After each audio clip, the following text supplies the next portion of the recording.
The morning sun was shining through the windows of the Thompson mansion. Victoria Stone rushed around, making sure everything was perfect for what should have been the biggest wedding of the year. She had spent 20 years working as the head housekeeper for the Thompson family, and she knew how important this day was supposed to be. Robert Thompson, the family patriarch, walked into the grand hall, leaning on his wooden cane. His face showed worry as he looked at his watch again and again. His youngest son, Michael, was supposed to marry Amanda Pierce, the daughter of his biggest business rival, in just a few hours. This wedding wasn't just about love. It was about joining two of the most powerful families in the city. "Has anyone heard from Michael?"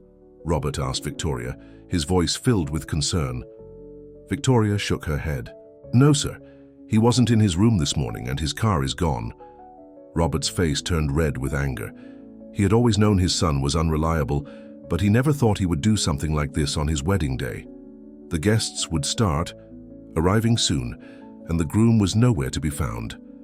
Meanwhile, across town in a small diner, Michael Thompson sat in a corner booth, still wearing his expensive suit from the night before. Across from him sat Jenny Martinez, a waitress he had met 3 months ago when his car broke down in front of the diner. Jenny wasn't anything like the women in his social circle. She was real, honest, and didn't care about his family's money. "You can't run away from this," Jenny said, pouring him another cup of coffee. "Your family is expecting you. Amanda is expecting you." Michael reached across the table and took her hand.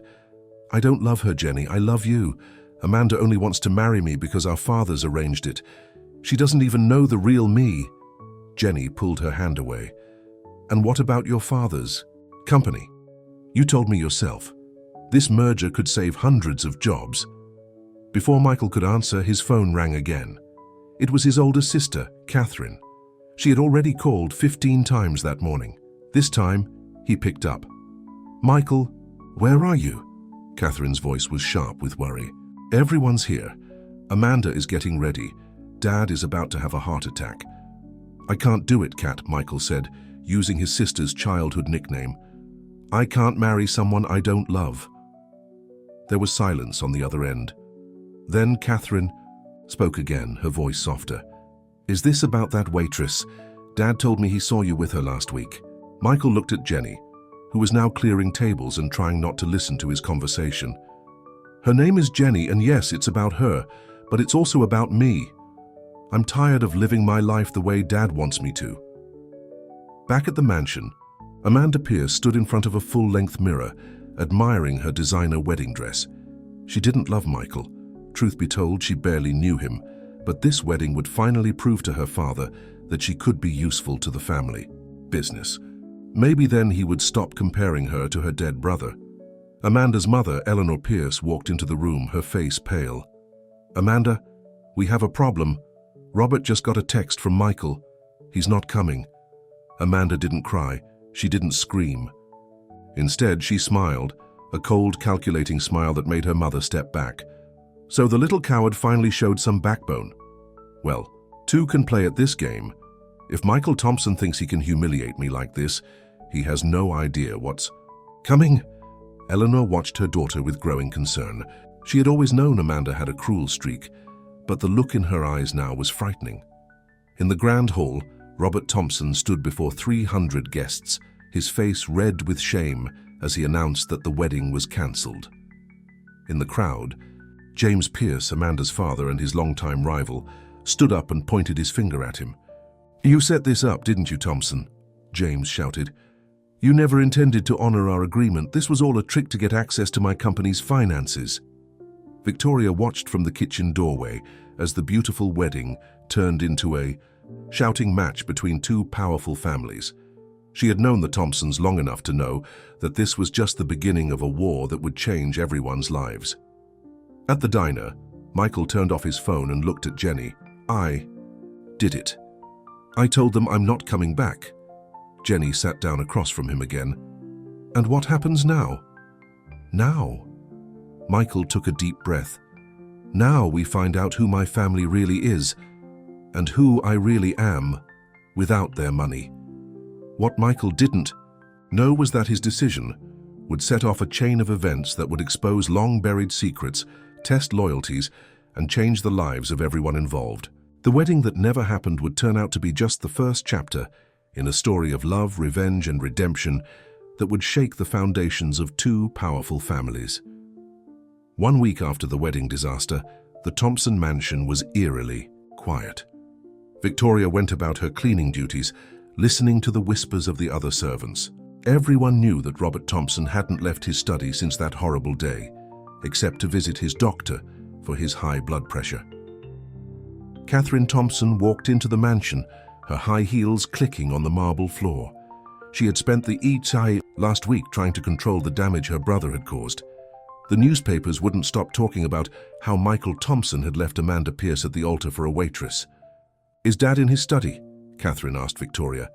"Yes, Miss Catherine, he hasn't touched his breakfast again."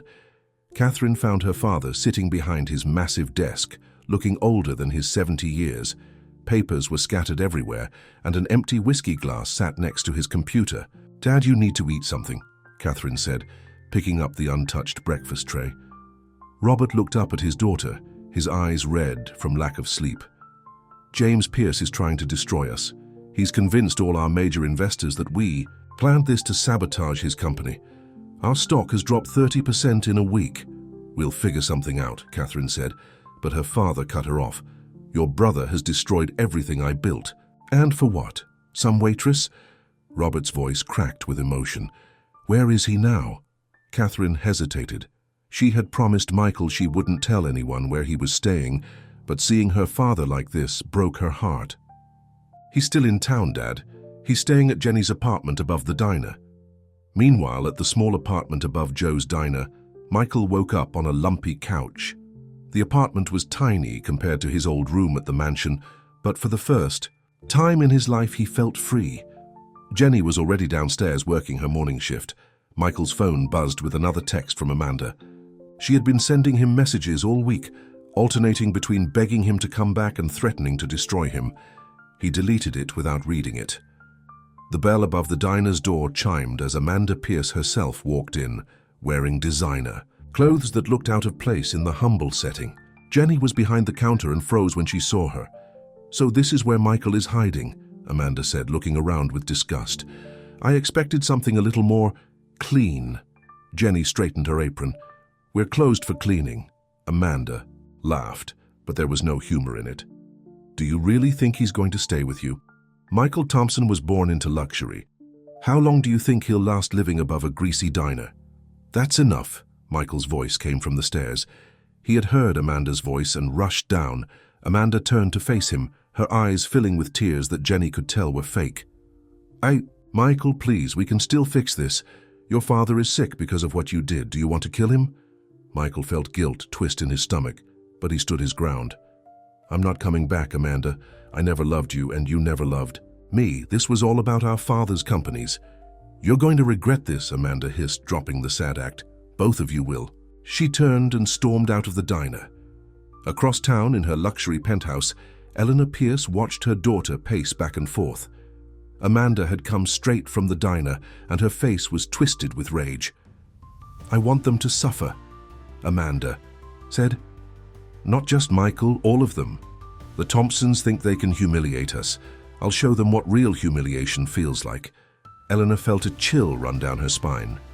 "What are you planning?" Amanda's smile was cold. "I found something interesting in Daddy's old files. Something about Robert Thompson and a fire at one of his factories 20 years ago. People died in that fire, Mother, and there's proof that Robert knew the building wasn't up to code." "Amanda, don't." Eleanor grabbed her daughter's arm. "If you start digging up old secrets, you might not like what you find." But Amanda wasn't listening. She was already on her phone calling a private investigator she knew. The Thompsons had started this war, but she was going to finish it. Back at the diner, Jenny watched Michael as he helped her clean tables. His hands were already getting rough from work, but he hadn't complained once. Still, she couldn't shake what Amanda had said. How long would Michael really last in her world? "What are you thinking about?" Michael asked, noticing her worried expression. "Are you sure about this?" Jenny asked. "About giving up everything for me?" Michael put down his cleaning rag and took her hands in his. "I'm not giving up everything. I'm finally choosing what really matters." What he didn't know was that at that very moment, Amanda Pierce was setting in motion events that would test not just his love for Jenny, but everything he thought he knew about his family. The scandal of the cancelled wedding was about to seem like nothing compared to the secrets that were about to come to light. The autumn rain pounded against the windows of James Pierce's office as he stared at the old photographs on his desk. His daughter Amanda had brought them to him that morning, along with a stack of yellow documents. The photos showed the burned-out shell of the Thompson factory after the fire 20 years ago. 5 people had died that night. "Where did you get these?" James asked, his hands shaking. Amanda smiled, looking more like a predator than his little girl. "Does it matter? What matters is that Robert Thompson knew the sprinkler systems weren't working. He knew about the blocked fire exits, and now we can prove it." James ran his fingers through his grey hair. "Amanda, honey, you don't understand. If these documents come to light, it won't just destroy Robert. It could destroy both our families." Amanda's smile faltered. "What do you mean, both our families?" Before James could answer, his secretary buzzed in. "Mr. Pierce, Catherine Thompson is here to see you." Amanda's eyes lit up with malicious glee. Perfect timing. Let her see what her precious family really is. But James quickly swept the photos and documents into his desk drawer. "Not a word about this," he warned his daughter. "There are things you don't know." Catherine walked in, looking elegant despite the rain. She had always been the peacemaker between the families, even when her father and James were at their worst. "James," she said, "we need to talk about the merger. There must be a way to salvage this deal. Too many jobs are at stake." While the meeting took place upstairs, Eleanor Pierce sat in her car in the parking garage, her hands gripping the steering wheel. She had followed Amanda to the office, worried about what her daughter might do. The truth about that factory fire had to stay buried, not just for Robert Thompson's sake, but for all of them. At Joe's diner, Michael was learning how to work the grill. Jenny watched him with a mixture of love and worry as he struggled with the lunch rush. His hands were blistered from the hot plates, but he kept smiling. "Order up," he called out, proud of his first properly cooked burger. The bell above the door chimed, and Victoria walked in. She looked out of place in her proper housekeeper's uniform, but her face showed relief at seeing Michael. "Your father had another episode this morning," she said without preamble. "The doctor says his heart can't take much more stress." Michael's face fell. "Is he okay?" "He's stable, but..." Victoria hesitated. "There's something else. I overheard him talking to his lawyer about changing his will. He's planning to cut you out completely." Jenny watched the color drain from Michael's face. She knew he didn't care about the money, but being disowned by his father was something else entirely. "There's more," Victoria said, lowering her voice. "I was cleaning his study last night and I found him burning old papers. He was crying, Michael. I've never seen your father cry before." Back at Pierce Enterprises, Catherine's meeting with James was interrupted by a commotion in the hallway. Amanda was arguing loudly with someone. "You can't keep me away from my own father's office," she shouted. James and Catherine rushed to the door. Eleanor had followed Amanda up and was trying to stop her from coming back in. "Mom, let go." Amanda pulled away from her mother. "They all need to know the truth." "What truth?" Catherine asked, looking between them. Eleanor's face had gone white. "Amanda, please, think about what you're doing." But Amanda was too far gone in her rage. She pushed past her mother and grabbed the drawer of her father's desk, pulling it open so hard that papers and photos scattered across the floor. Catherine bent down to help gather them, but stopped when she saw what they were. Her hand trembled as she picked up one of the photographs. "This is the factory fire," she whispered. "The one where..." She couldn't finish the sentence. James Pierce slumped in his chair. "Catherine, you need to understand. Your father wasn't the only one who made decisions that night." Eleanor burst into tears. "James, don't, please." But 20 years of secrets were about to come crashing down around them all. In the parking garage, Robert Thompson's car pulled in. He had followed his daughter to Pierce Enterprises, worried about what she might give away in negotiations. He didn't know that upstairs, the carefully constructed lies that had protected both families for 2 decades were about to unravel. And when they did, the scandal of Michael's cancelled wedding would seem like nothing in comparison. Jenny's words from that morning echoed in Michael's head as he watched Victoria leave the diner. Sometimes running away from one problem just leads you straight into something bigger. She had no idea how right she was. None of them did. The real storm hadn't even begun. Robert Thompson's hands shook as he stepped out of the elevator at Pierce Enterprises. The security guard had told him his daughter was upstairs with James Pierce. As he walked down the hallway, he heard raised voices coming from James's office. His heart nearly stopped when he heard Amanda Pierce say the words, "factory fire." Inside the office, Catherine held the old photograph in her trembling hands. The image showed her father and James Pierce standing together in front of the factory, just 1 week before the fire that killed 5 people. "Dad always said he'd never met you before the merger talks last year," Catherine said to James, her voice barely a whisper. "This picture proves he lied. You knew each other 20 years ago." Eleanor Pierce dabbed at her tears with a tissue. "Catherine, honey, there's so much you don't know, so much we all kept hidden to protect the children." "Protect us from what?" Amanda demanded, her perfect makeup smeared from angry tears. "What aren't you telling us?" The office door opened, and Robert Thompson stood there leaning heavily on his cane. His face went ashen when he saw the scattered photographs on the floor. "It's over, Robert," James said quietly. Amanda found the old files. "They know about the fire." Robert's legs gave out and he collapsed into a chair. "Does Michael know?" "Know what?" Catherine moved to stand in front of her father. "What really happened that night? At Joe's diner, Michael was cleaning up after the lunch rush when his phone buzzed with a text from Catherine. "Come to Pierce Enterprises now. It's about Dad." "And the factory fire." Jenny saw the color drain from his face. "What's wrong?" "I don't know," Michael said, showing her the text. "But the factory fire, that was the worst thing that ever happened to our family. 5 workers died. Dad was never the same after that." Jenny untied her apron. "I'll cover for you, go." Back in James Pierce's office, the tension could be cut with a knife. Robert Thompson looked like he had aged 10 years in 10 minutes. "The truth is, Robert," began, his voice cracking, "James and I weren't just business acquaintances back then. We were partners. The factory belonged to both of us." Catherine gasped. Amanda sat down hard in her father's chair. "We were young, ambitious," James continued. "We cut corners to save money. The sprinkler system, the fire exits. We knew they weren't up to code, but we thought we had time to fix things." "But you didn't," Eleanor said softly. "And people died." Robert covered his face with his hands. "The worst part wasn't the deaths, though God knows. That was horrible enough, it was who died."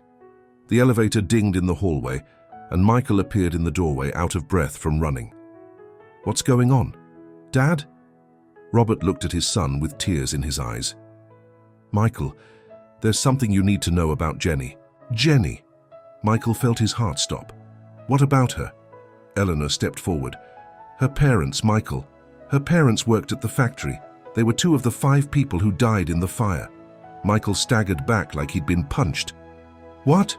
"Her real name isn't Martinez," Robert said, his voice hollow. "It's Jennifer Walker. Her parents were Tom and Maria Walker. They worked the night shift." The room spun around Michael. Jenny had never told him her real last name. She had never mentioned her parents, but now she knows, doesn't she? Catherine asked, suddenly understanding. "She knows who Michael is, who we are." Amanda laughed bitterly. "Oh, this is perfect. The waitress isn't just some nobody after all. She's been playing you, Michael, getting close to you for revenge." "No." Michael shook his head. "She wouldn't," but doubt crept into his mind. All those times Jenny had asked about his family, about the business. Had it all been an act? Victoria, who had followed Michael to Pierce Enterprises, stood quietly in the corner of the office. She remembered Jenny's parents. Tom Walker had always brought cookies for the cleaning staff. Maria had helped Victoria's daughter with her homework sometimes. The night of the fire, Victoria had been the one who called 911. "There's more," James Pierce said, opening his desk drawer and pulling out an old envelope. "The insurance investigation, we paid to have it buried. The investigator found evidence that the fire wasn't an accident." Robert's head snapped up. "What are you saying?" Someone set that fire, James said. Someone who knew about the safety violations.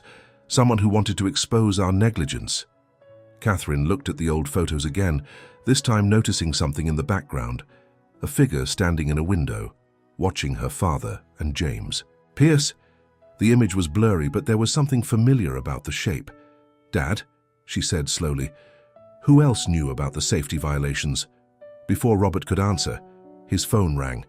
The caller ID showed St. Mary's Hospital. Mr. Thompson, a nurse's voice said. Sir, there's been an incident at Joe's diner. A fire. Michael heard his father's sharp intake of breath and grabbed the phone. Jenny, is Jenny okay? The nurse's voice was grave. Sir, we have 2 burn victims being brought in. One is Jennifer Walker. The other is unidentified. The room fell silent. History was repeating itself 20 years later. But this time the fire wasn't at a factory. It was at a small diner where a waitress with a hidden past had made a billionaire's son fall in love with her. And somewhere in the city, someone was watching it all unfold exactly as they had planned. The emergency room at St. Mary's Hospital was chaos. Michael paced the waiting room, his clothes still smelling of the diner's grilled burgers from his shift earlier. He couldn't stop thinking about Jenny, or Jennifer Walker as he now knew her. Had she really been lying to him all this time? Catherine sat nearby, watching her brother with worry. Their father, Robert, had suffered another dizzy spell after hearing about the fire and was being checked by a doctor in another room. James and Eleanor Pierce had gone to the police station to give statements, while Amanda had disappeared shortly after they arrived at the hospital. Family of Jennifer Walker, a nurse called out. Michael stepped forward, but another voice behind him said, That's me. Everyone turned to see an elderly woman in a worn cardigan. Her grey hair was pulled back in a neat bun, and her eyes were red from crying. I'm Margaret Walker, Jenny's grandmother, she said. I raised her after we lost her parents. Michael felt like he'd been punched in the gut again. Another piece of Jenny's hidden past. The nurse looked between them. Ms. Walker is asking for both of you. They followed the nurse down the sterile hallway. Jenny lay in a hospital bed, an oxygen mask over her face. Her arms were bandaged, but the doctor had said the burns weren't severe. She had been lucky. She'd been in the bathroom when the fire started. Jenny, her grandmother rushed to her side. Then she saw Michael and her face hardened. What's he doing here? Jenny pulled the oxygen mask down. Grandma, please. Michael didn't know about any of it. Know what? Michael's voice cracked. That you were using me for revenge? Tears streamed down Jenny's face. No, I didn't know who you were when we met, I swear. I only figured it out last week when I saw the old newspaper article about the fire in your father's study. Margaret Walker's hands trembled. Jenny, don't. You don't owe these people any explanations. Yes, I do, Jenny insisted, because I love him. Back in the waiting room, Victoria sat with a police detective, describing what she'd seen at the diner. The fire started in the kitchen, she said, but Jenny had just checked all the equipment before her break. She's always so careful about safety. Her voice trailed off as she realized the irony. The detective nodded. We found evidence of tampering with the gas line. This wasn't an accident. Catherine, who had been listening nearby, felt a chill. Just like 20 years ago. In another part of the hospital, Robert Thompson lay in a bed while a doctor checked his blood pressure. His mind wasn't on his health, though. It was on a letter he'd received that morning before everything had fallen apart.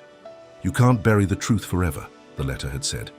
The sins of the fathers will be paid for by their children.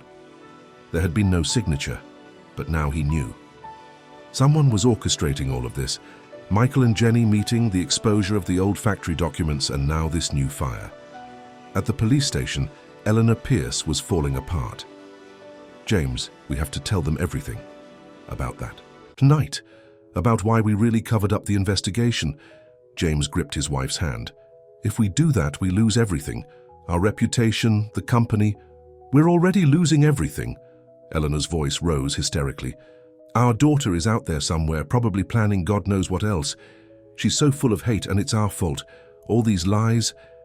Meanwhile, Amanda Pierce sat in her car outside the hospital, staring at an old photograph she'd taken from her father's office. It showed a group of factory workers at a company picnic. In the front row stood Tom and Maria Walker, Jenny's parents, smiling at the camera. and next to them, Amanda's phone buzzed. A text from an unknown number. "Good. Work with the fire. Phase 1 complete. Ready for Phase 2? She typed back, "Yes, it's time they all pay." But Amanda's hand shook as she sent the message. She wasn't working alone. She hadn't been for weeks. But she was starting to wonder if she'd made a terrible mistake in trusting her mysterious partner. In Jenny's hospital room, Michael sat by her bed after her grandmother had gone to get coffee. "Why didn't you tell me who you were?" Jenny reached for his hand. "Because by the time I figured out who you were, I was already in love with you.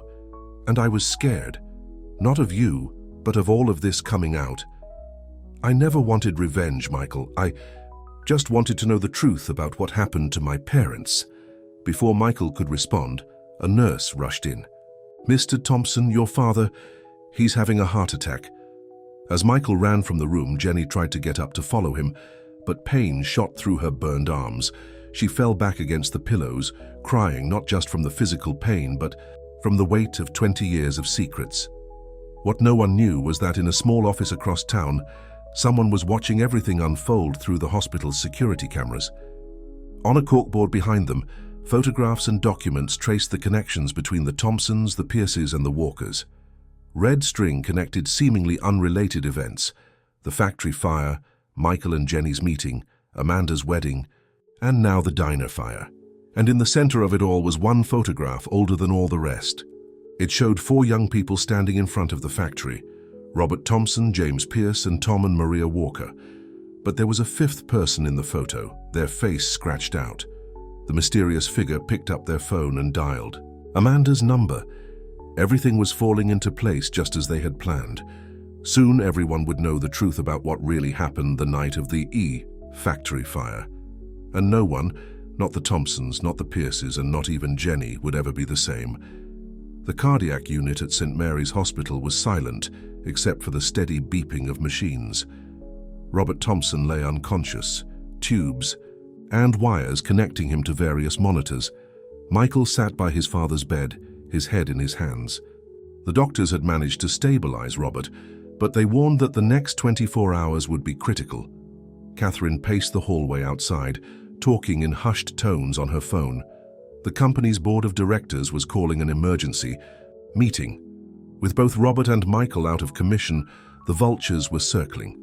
"I don't care what the shareholders think," Catherine hissed into her phone. "This is still a family company." Down the hall in the burn unit, Jenny tried to sleep, but her mind kept racing. Her grandmother Margaret sat beside her, knitting with shaking hands. "I should have told you sooner," Margaret said suddenly. "About the letter." Jenny turned to look at her grandmother. "What letter?" Margaret reached into her purse and pulled out an envelope, yellowed with age. "Your mother wrote this the day before the fire. I found it in her desk afterward, but I never showed it to the police. I was afraid of what it might do to you." With trembling hands, Jenny opened the letter. Her mother's handwriting was just as she remembered it. "My dearest Jenny," the letter began, "if you're reading this, something has happened to me and your father. There are things you need to know about the factory, about Robert Thompson and James Pierce, but most importantly about Sarah." Jenny's heart stopped. "Sarah? Who's Sarah?" Before Margaret could answer, Amanda Pierce appeared in the doorway. She looked terrible, her designer clothes wrinkled, her makeup smeared. "I need to talk to you," she said to Jenny. "Alone." Margaret started to protest, but Jenny squeezed her hand. "It's okay, Grandma, I'll be fine." Once Margaret left, Amanda collapsed into the chair by Jenny's bed. "I did something terrible," she whispered. "I thought I was helping someone get justice, but I think I've made everything worse." "What are you talking about?" Amanda pulled out her phone and showed Jenny a series of text messages. They were from someone claiming to know the truth about both fires, the factory and the diner. "They contacted me 3 months ago," Amanda explained.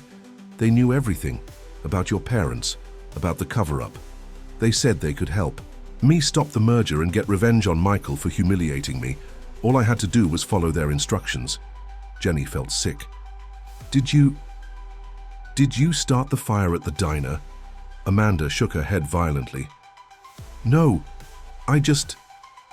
I told them about your shifts, about when the diner would be empty. I didn't know they were going to. She broke down crying. In Robert's hospital room, Michael was startled by the arrival of James Pierce. The older man looked like he'd aged years in a few hours. "There's something you need to know," James said, his voice heavy. "About Sarah Thompson." Michael looked confused. "Who?" "Your father's sister, the fifth partner in the factory." Catherine, who had just walked in, dropped her phone. "Dad never had a sister." "Yes, he did," James said. "Sarah was brilliant. She helped design the factory's safety systems, but she and Robert had a falling out. She wanted to spend more money on worker safety, but Robert and we were young and greedy. We pushed her out of the company." A nurse appeared in the doorway. "Mr. Thompson, your father's waking up." Robert's eyes fluttered open. When he saw James standing there, he tried to speak. James leaned in close to hear him. "Sarah," Robert whispered. "She's back." At that moment, in a small apartment across town, a woman sat at a desk covered in photographs and documents.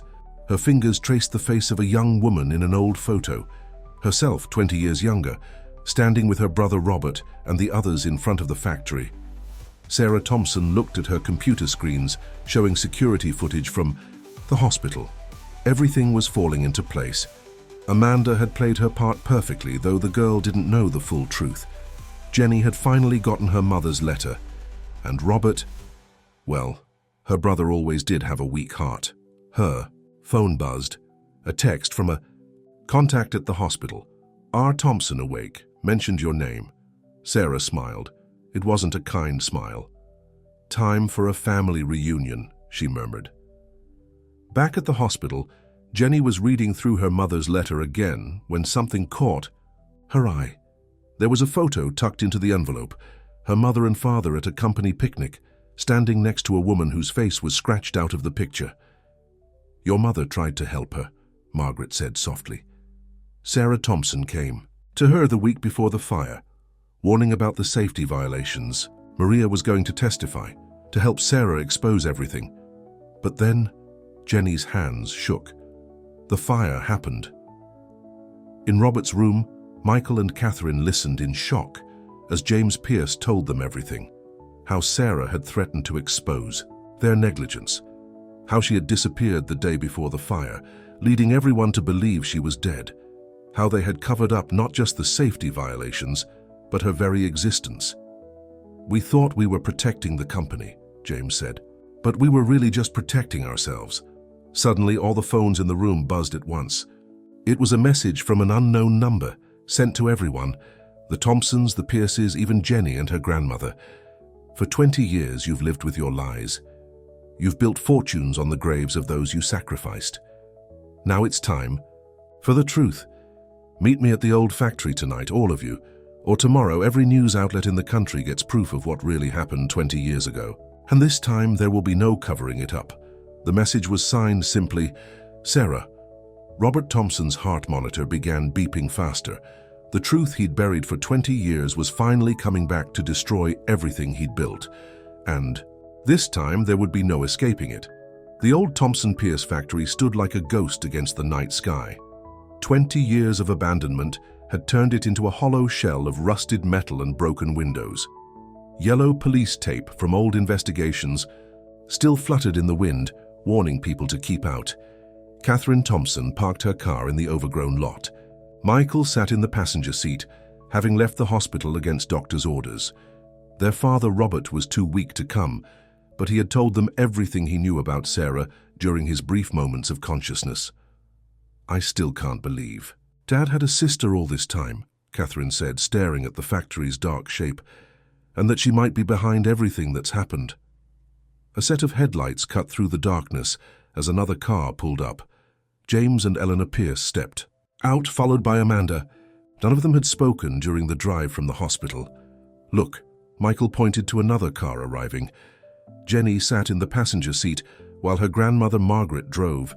Despite her bandaged arms and the doctor's protests, Jenny had insisted.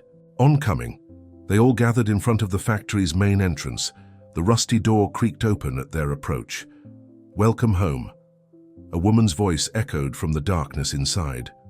"All of you." Sarah Thompson stepped into the dim light of the entrance. She looked remarkably like Catherine, the same high cheekbones and determined chin that all the Thompsons shared, but her eyes were hard, filled with 20 years of bitterness.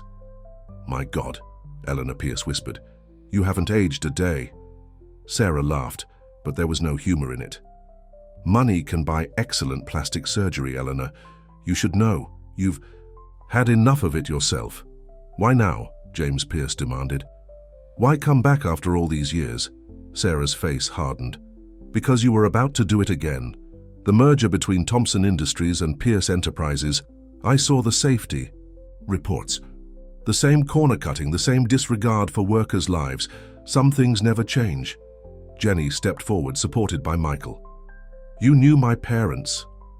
"Maria was my friend," Sarah said softly, her hard expression cracking for a moment. "She was the only one who believed me about the safety violations, the only one willing to help me expose the truth." "So you killed them?" Amanda's voice shook with anger.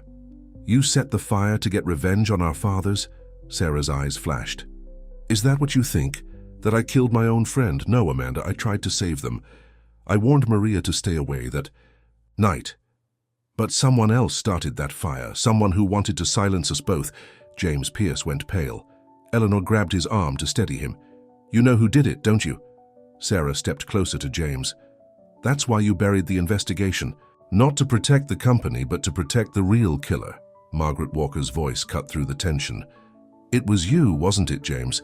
I saw you that night, leaving the factory just before the fire started. I never said anything because I was afraid of what you'd do to Jenny if I did." Eleanor let out a sob. "James, tell them it's not true." But James Pierce stood frozen, his face a mask of guilt and fear. "I had to," he whispered. "Sarah and Maria were going to expose everything. The company would have been ruined. People would have gone to jail. So you murdered 5 innocent people." Catherine's voice shook with horror. "I didn't mean for anyone to die," James shouted. "The fire was just supposed to destroy the safety records in Maria's office. I didn't know she was working late. I didn't know about the others." Amanda stared at her father in horror. "All these years, you knew. You knew Jenny's parents died because of you. That's why you pushed so hard for me to marry Michael. To keep the families tied together so the truth would stay buried." Sarah pulled out a phone. "I recorded everything you just said, James. It's already been sent to the police. They're on their way." Suddenly there was a loud crack from above. Everyone looked up to see the old ceiling beams shifting. "The fire weakened the structure," Sarah said calmly. 20 years of neglect haven't helped. This whole place could collapse any minute." "Then why bring us here?" Michael demanded. "Why risk all our lives?" "Because you needed to see," Sarah gestured around. "This is where it happened, where greed and lies destroyed lives, where your father and James decided that profit was worth more than people." More ominous creaks echoed through the building. Dust and small pieces of debris began to fall. "We need to get out of here," Catherine said, but Sarah blocked the entrance. "Not yet. There's one more truth you need to know." She looked at Jenny. "Your mother's letter. Did you finish reading it?" Jenny pulled out the wrinkled pages with her bandaged hands. It stopped in the middle. The last page is missing. Sarah reached into her jacket and pulled out a yellowed piece of paper. "Because I took it 20 years ago from your mother's desk, right after I found her." Her voice cracked. "Maria wrote something in that letter that would change everything. Something about you, Jenny." The building groaned again, louder this time. A large piece of ceiling crashed down nearby, making everyone jump. "What are you talking about?" Jenny's voice trembled. Sarah handed her the final page of the letter. As Jenny read it, her face went white. "No," she whispered. "This can't be true." Michael grabbed the letter, reading it quickly. His eyes widened in shock. But before anyone could say anything else, there was a deafening crack from above. The weakened structure of the old factory had finally given up its fight against time and gravity. "Run!" Sarah shouted, but it was too late. The past had finally caught up with all of them, and now the building that held all their secrets was coming down, around their ears. Sirens wailed in the distance as dust billowed from the partially collapsed factory. The front section where they had been standing had fallen, but some of them had managed to dive through a side door into an old office area that was still standing. Michael coughed, trying to see through the thick dust.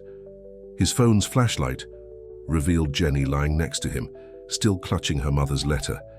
Catherine was helping Amanda up while Eleanor Pierce sobbed in a corner. "Is everyone okay?" Michael called out. "James is hurt," Eleanor cried. A beam fell on his leg. Sarah Thompson appeared out of the dust like a ghost, her face streaked with dirt. "The police will be here soon. But first, everyone needs to know the truth." She turned to Jenny. "Tell them what the letter says." Jenny's hands shook as she looked at the final page again. "My mother. She wrote that Sarah wasn't just her friend. They were sisters." The room fell silent, except for the creaking of stressed metal above. "Them? Half-sisters," Sarah corrected. "Maria was my father's secret daughter from an affair before he married Robert's mother. That makes you, Jenny, a Thompson by blood." Michael stared at Jenny in shock. "You're my cousin?" "That's why I really left," Sarah continued. "When I found out about Maria, I confronted my father. He paid her family to keep quiet, gave Tom a job at the factory to buy their silence. But Maria and I, we found each other. We became close. She helped me try to expose the safety violations because she wanted to protect her co-workers, her friends."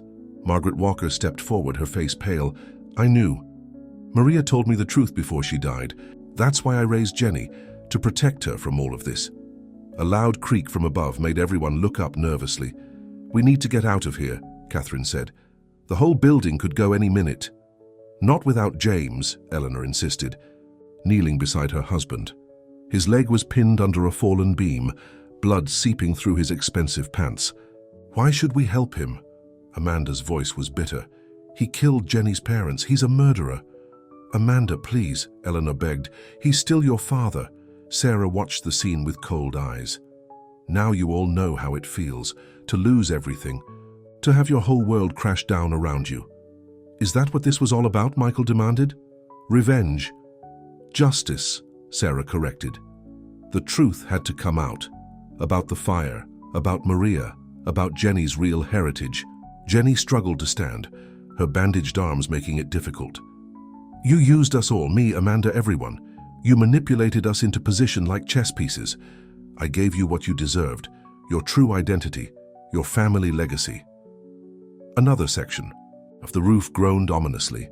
"The police are almost here," Catherine said, checking her phone. "They're bringing rescue teams." James Pierce let out a pained laugh. "It doesn't matter. Once they arrive, I'll be arrested for murder. Everything we built, all of it, gone." "Not everything," Jenny said quietly. She walked over to James, looking down at the man who had killed her parents. "I forgive you." Everyone stared at her in shock. "Jenny." "No," Margaret protested. "After everything he did." "I'm tired of hate," Jenny continued. "Tired of revenge. Look what it's done to all of us. Sarah spent 20 years planning her revenge. Amanda tried to destroy Michael's life. And for what? More pain? More suffering? Sarah's cold facade cracked, slightly. They have to pay for what they did." "They will," Jenny said. "James will go to jail. The truth will come out. But it has to end somewhere." Suddenly, there was a thunderous crash as another part of the building collapsed. This time, it was closer. "Michael, Catherine," Sarah said urgently, "help me with this beam. We need to get James out." As they struggled with the heavy metal, Jenny picked up her mother's letter again. There was one last line she hadn't read aloud. "My dearest Jenny, remember that love is stronger than hate. It's the only thing that can heal what's broken." The beam finally moved and James cried out in pain as they pulled him free. Outside they could hear rescue workers calling. "Over here!" Catherine shouted. "We're over here!" As emergency workers rushed in with stretchers and equipment, Jenny looked at her newfound family, the Thompsons, the Pierces, her grandmother, and Sarah. 20 years of secrets and lies had nearly destroyed them all. But maybe, just maybe, the truth could begin to heal what was broken. Sarah watched as James was loaded onto a stretcher, police officers already moving to accompany him. She had waited 20 years for this moment, but somehow it felt hollow. What happens now? Michael asked, holding Jenny's hand. Before anyone could answer, Robert Thompson's voice called out weakly from the entrance. He stood there supported by Victoria, having left the hospital against doctor's orders.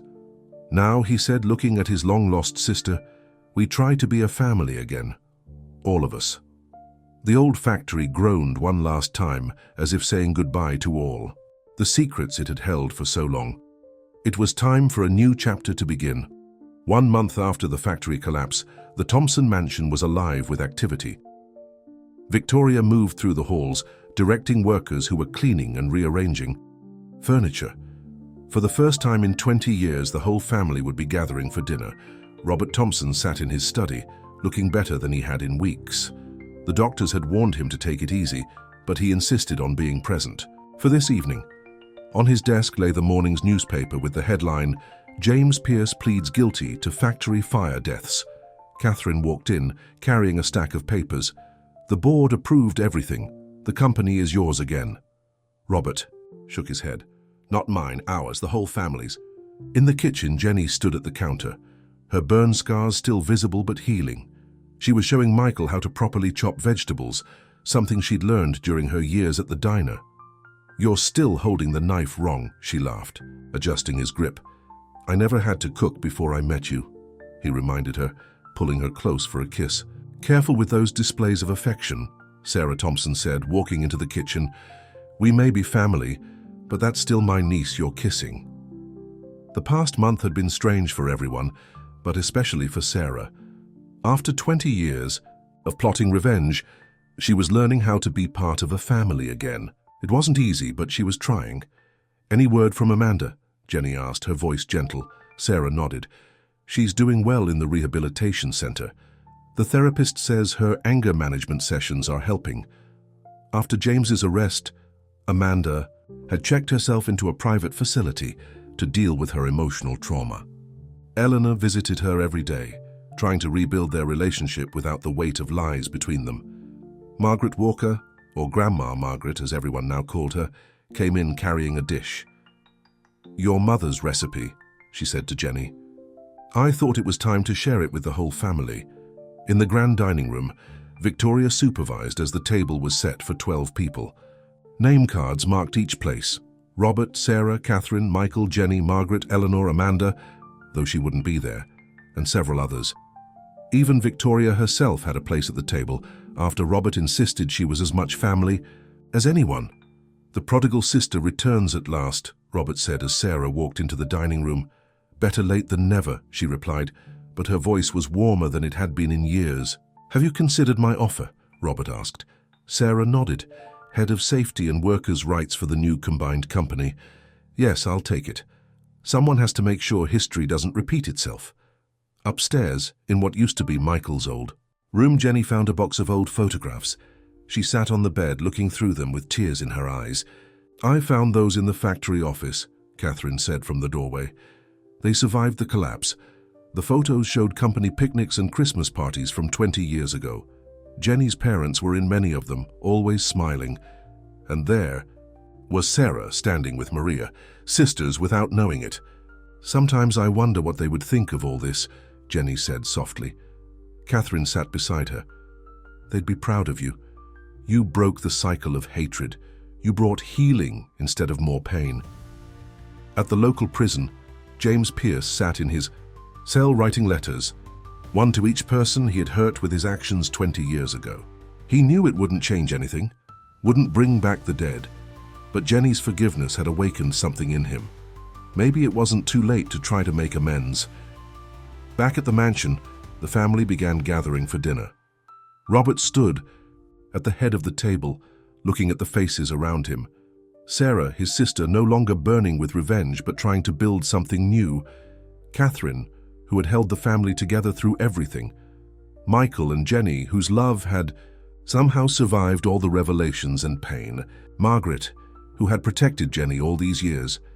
Victoria, whose loyalty had never wavered. Before we begin, Robert said, raising his glass, I want to make a toast. To truth, no matter how painful. To forgiveness, no matter how hard. And a family. Not just the one we're born into, but the one we choose. As they all raised their glasses, Jenny squeezed Michael's hand under the table. The past month had changed everything she thought she knew about herself and her family. She was no longer just Jenny the waitress or even Jenny Walker. She was Jenny Thompson Walker, and she finally knew exactly who she was. Sarah watched her niece with a mixture of pride and regret. 20 years of planning revenge had almost cost them all a chance at happiness. But as she looked around the table, she realized something her sister Maria had written in that letter was true. Love really was stronger than hate. Outside, the sun was setting over the Thompson estate. In the old factory across town, workers had begun demolition, clearing away the rubble to make room for something new. Robert had announced plans to build a community center there, dedicated to the memory of those who died in the fire. The past couldn't be changed, but the future was still unwritten. And around that dinner table, a family broken by secrets and lies was finally beginning to heal. 6 months had passed since the night at the factory. The gardens of the Thompson estate were once again filled with white flowers, but this time, there was no hesitation, no doubt in anyone's hearts. Jenny stood in front of a mirror wearing a simple white dress that made her mother's old locket stand out against her collar. The burn scars on her arms had faded to pale pink marks, badges of survival, Michael called them. "You look just like your mother on her wedding day," Margaret said, adjusting Jenny's veil. She held up an old photograph of Maria in her own wedding dress, and the resemblance was striking. "Except Mom got married at the courthouse," Jenny smiled, "not in front of 300 people." "Well, you are a Thompson now," Catherine said, walking in with a bouquet of white roses. "We don't do anything small." Sarah appeared in the doorway, wearing a dark blue dress that matched Catherine's. "The guests are arriving, and Michael's already sweating through his second handkerchief." Everyone laughed, the sound light and genuine. These past months had changed them all. Sarah had finally found peace, focusing her passion for justice into making the company better rather than destroying it. The new worker safety programs she'd implemented were already being called the gold standard in the industry. Robert Thompson waited at the bottom of the grand staircase, leaning on his cane but standing straighter than he had in years. The weight of 20 years of secrets had lifted from his shoulders, replaced by the lighter burden of making amends. Amanda Pierce walked through the front door, looking healthy and clear-eyed after 6 months in therapy. She carried a small gift box and a card she'd spent days writing. Eleanor was right behind her, beaming with pride at her daughter's progress. In the garden, Michael stood under an arch of white flowers, remembering another wedding that almost happened in this same spot. But this time was different. This time it was real love tested by fire and truth that brought them here. Victoria directed the staff with practiced ease, but today she wore a fine dress instead of her housekeeper's uniform. Her place card at the reception table read, "Victoria Thompson." Robert had formally adopted her into the family, acknowledging her decades of loyalty and love. As the music began to play, Jenny took her first step down the aisle. She passed faces both familiar and new. Her diner regulars sitting alongside business executives, all brought together by the strange twists of fate that had led them here. James Pierce watched the ceremony through the videos and photos Eleanor brought to their weekly prison visits. His 8-year sentence had only begun, but Jenny's forgiveness had given him the strength to face it with dignity. He spent his days teaching business classes to other inmates, finding a strange kind of redemption in helping others. At the altar, Michael took Jenny's hands in his. Their vows were simple but powerful, promising not just love and loyalty but honesty, the word carrying extra weight for families built on secrets. "Marriage is about choice," the minister said. "Not just the choice to love, but the choice to forgive, to heal, to build something new from what was broken." Robert looked at his sister Sarah during these words. She caught his eye and smiled, squeezing his hand. They were choosing to be family again, one day at a time. At the reception, Margaret Walker stood to make a toast. She held up Maria's old letter, the one that had started everything. Maria wrote that love is stronger than hate. Looking around this room today, I see the proof of that. Where there was hatred, now there is forgiveness. Where there were lies, now there is truth. Where there was broken, now there is whole. Later that evening, as the party continued around them, Jenny and Michael slipped away to the old rose garden. The same place where he had first stopped to help a stranded waitress with her broken-down car. "Do you ever wonder?" Jenny asked. "What would have happened if you hadn't stopped that day?" Michael pulled her close. "I don't believe in coincidences anymore. Your mom, my Aunt Sarah, all of it. Maybe we were always meant to find each other, to heal both our families." Across town, the new community center was nearing completion on the old factory site. Its walls held plaques commemorating those who died in the fire, telling their stories not just as victims, but as people who were loved. Tom and Maria Walker's plaque held a special inscription. "Their love lives on through their daughter, who taught us all that forgiveness is stronger than fear." The center would open next month, offering job training, counseling, and support to local families. Sarah would run it alongside her corporate duties, ensuring that the legacy of the past became a foundation for a better future. Back at the wedding, as the sun set over the Thompson estate, the gathered family and friends watched the newlyweds share their first dance. The song was one that had often played at Joe's diner, something simple about love and second chances. Victoria found herself crying as she watched them. She had seen this family at its worst, broken by lies, torn apart by revenge. But she had also seen them at their best, choosing love over hatred, truth over comfort, healing over hurt. The night wound down, but the warmth remained. This wasn't just a wedding. It was a reminder that even the deepest wounds could heal, that the most bitter hearts could soften, that love really could conquer all. As Jenny and Michael left for their honeymoon, rose petals falling around them, Sarah caught the bouquet.